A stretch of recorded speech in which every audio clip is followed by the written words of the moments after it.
നമസ്തേ. ഓം ശ്രീ മാത്രേ നമ. ശ്രീദേവി അസ്ട്രോളജിക്കൽ ചാനലിലേക്ക് ഏവർക്കും സ്വാഗതം.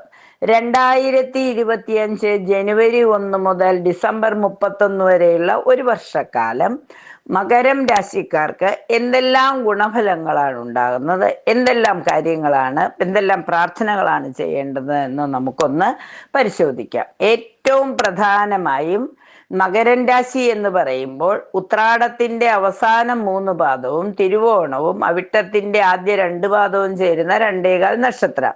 ഇവരുടെ രാശിനാഥനാവട്ടെ ശനിയാണ്. ആ ശനി 2ാം ഭാവത്തിൽ നിന്നും 3ാം ഭാവത്തിലേക്ക് മാറുന്നു. അതായത് 7.5 ശനി മാറുന്നു എന്നുള്ള ഒരു വലിയ ആശ്വാസം മകരൻ രാശിക്കാർക്ക് 29/3/2025 മുതൽ 7.5 ശനിയുടെ നീരാളിപിടുത്തത്തിൽ നിന്നും രക്ഷപ്പെടുന്നു എന്നുള്ളൊരു ആശ്വാസം ഇവർക്കുണ്ട്.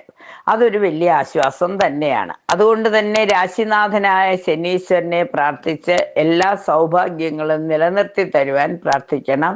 കണ്ടകശനി, ഏഴകശനി, ജന്മശനിയുടേതായ ഒരു ദോഷങ്ങളും 2.5 വർഷക്കാലത്തേക്ക് ഇല്ലാത്തതുകൊണ്ട് ഈ കിട്ടിയ 2.5 വർഷക്കാലം എല്ലാവിധ സൗഭാഗ്യങ്ങളും അനുഭവിക്കുവാൻ സാധിക്കണം. അതിന് വേണ്ട പ്രാർത്ഥനകൾ ജനീശ്വര സ്വാമിയെ പ്രാർത്ഥിക്കുക, ഹനുമാൻ സ്വാമിയെ പ്രാർത്ഥിക്കുക, ശാസ്താവിന് നീരാഞ്ജനം തെളിക്കുക ഒക്കെ ചെയ്യുമ്പോൾ എല്ലാം അനുകൂലമായി വരും.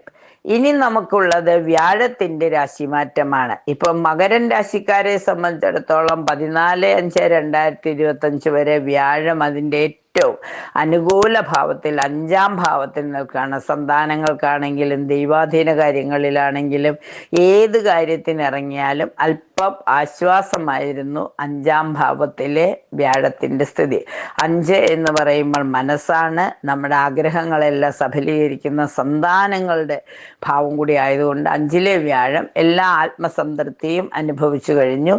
ഇനി വ്യാഴം 14/5/2025 മുതൽ വ്യാഴം മാറുന്നത് 6ാം ഭാവത്തിലേക്കായതുകൊണ്ട് ഈ വ്യാഴമാറ്റം അല്പം പ്രതിസന്ധികളെ ഉണ്ടാക്കും. സാമ്പത്തിക ഭദ്രത അല്പം കുറഞ്ഞു പോകുവാൻ കാര്യമുണ്ട്.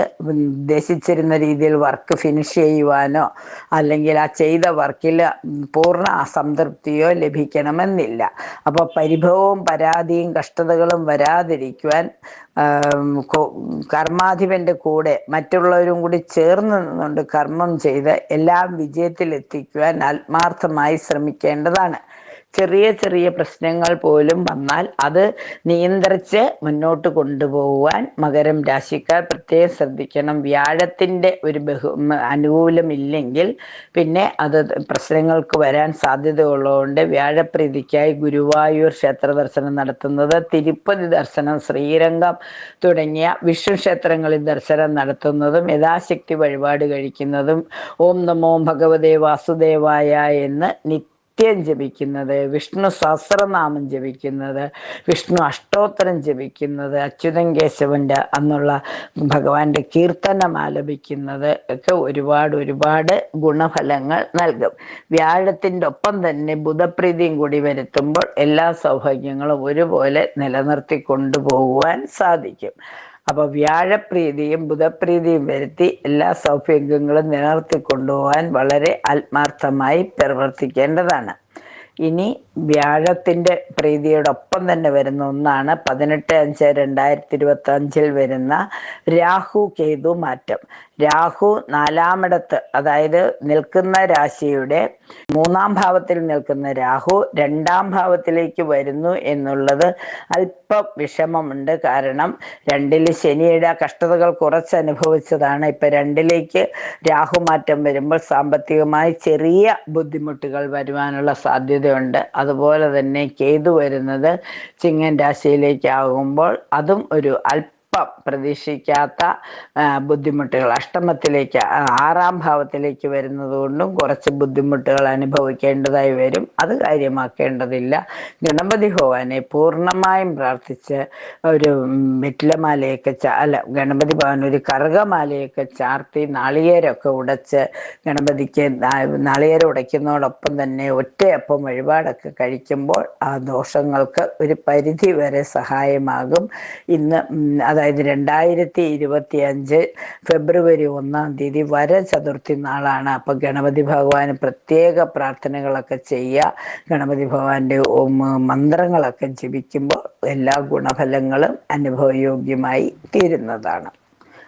മാത്രവുമല്ല, കേതു വരുന്നത്, കേതുവിന്റെ മാറ്റം, കേതു ചിങ്ങൻ രാശിയിലേക്കാണല്ലോ വരുന്നത്. അപ്പൊ കേതുവിന്റെ മാറ്റവും രാഹുവിന്റെ മാറ്റവും അനുകൂലമായി വരുന്നതിനായിട്ടുള്ള പ്രാർത്ഥനകൾ ചെയ്യണം. നാഗദേവതകൾക്ക് ആയില്യനാളിൽ മഞ്ഞപ്പൊടി സമർപ്പിക്കുക, അന്നപൂർണേശ്വരി ദേവിയെ പ്രാർത്ഥിക്കുക, വ്യാഴപ്രീതി വരുത്തുക ഒക്കെ ചെയ്യുന്നതോടെ ഗുണഫലങ്ങൾ ഇരട്ടിക്കും. ഇനി മകരക്കൂറുകാർക്ക് എന്തെല്ലാം ഗുണഫലങ്ങളാണ് വരുന്നത് എന്ന് നമുക്കൊന്ന് നോക്കാം. മകരക്കൂറുകാരെ സംബന്ധിച്ചിടത്തോളം എന്തെല്ലാം ഗുണഫലങ്ങൾ വരുമെന്ന് നമുക്കൊന്ന് പ്രതീക്ഷിക്കാം. കാരണം ബന്ധുജനപ്രീതിയും ദാമ്പത്യ സൗഖ്യവും ഗ്രഹസുഖവും കുടുംബ ജനങ്ങൾക്ക് അഭിവൃദ്ധിയും അധ്വാന ഭാരവും ഒക്കെ വന്നു ചേരും. ഗുണങ്ങളും ഉണ്ട്, അതോടൊപ്പം തന്നെ ഒരു മെയ് പകുതിയാകുമ്പോഴേക്കും കഷ്ടങ്ങളും വരും.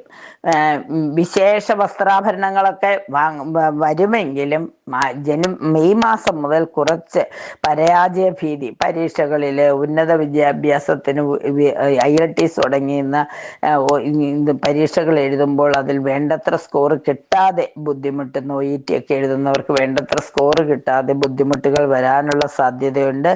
അതൊക്കെ ഒന്ന് മാറി എല്ലാ സൗഭാഗ്യങ്ങളും അനുഭവിക്കുവാനായിട്ട് സാധിക്കണം. അതുപോലെ രാഷ്ട്രീയ രംഗത്തുള്ളവർക്ക് സ്ഥാനമാനവും പ്രശസ്തിയും ജനപ്രീതിയും ഒക്കെ വരും. കാർഷിക മേഖലയിലുള്ളവർക്ക് അധിക ചെലവുകളും വർഷാന്ത്യത്തിൽ വളരെ കഷ്ടതകൾ, വർഷത്തിന്റെ അവസാനം വളരെയേറെ പ്രതിസന്ധികളെ അതിജീവിക്കേണ്ടി വരും.